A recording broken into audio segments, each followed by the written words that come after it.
catastrophes, a fire in 1817 and another fire in 1834. The St. Joseph Cathedral is an ever-glowing symbol of hope.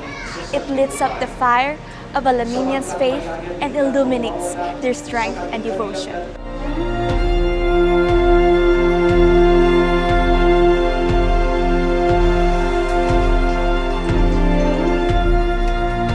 Yung church po namin, so we call it the St. Joseph Cathedral Parish.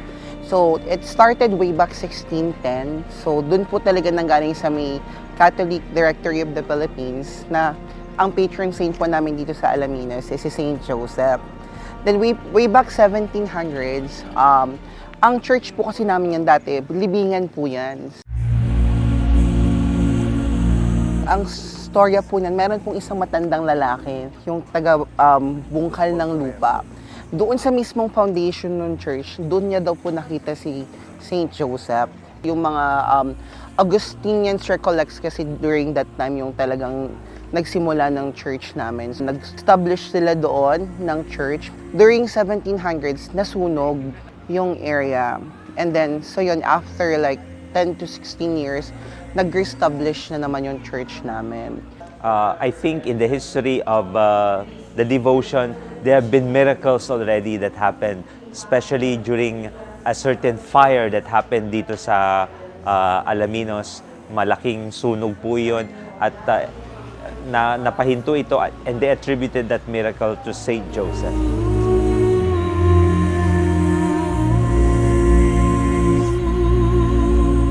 Ang aming patron dito ay si San Jose, kaya for many years, people have been devoted to him at every March 19, pinagdiriwang namin ang kanyang kapistahan.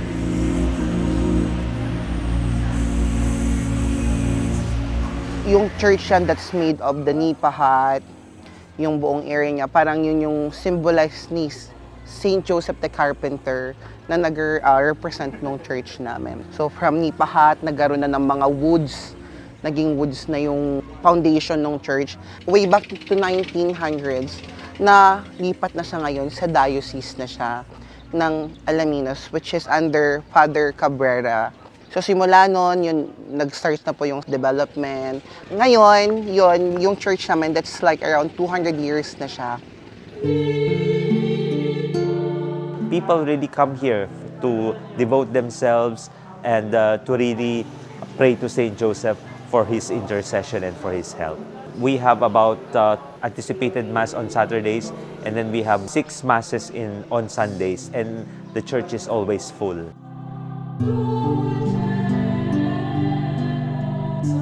Kagaya sa buong Pilipinas, nandito yung ginagawa nating simbang gabi, Misa de Gallo sa umaga, at punong-puno ito ng mga tao at mga deboto. Marami tayong mga gift-giving para sa mga ating mga mahihirap na mga kapatid at mga nangangailangan.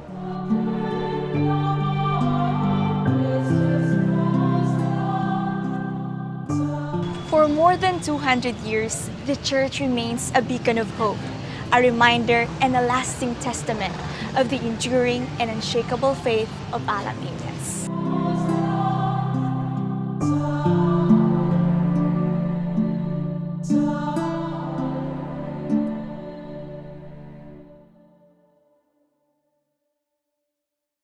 Galing at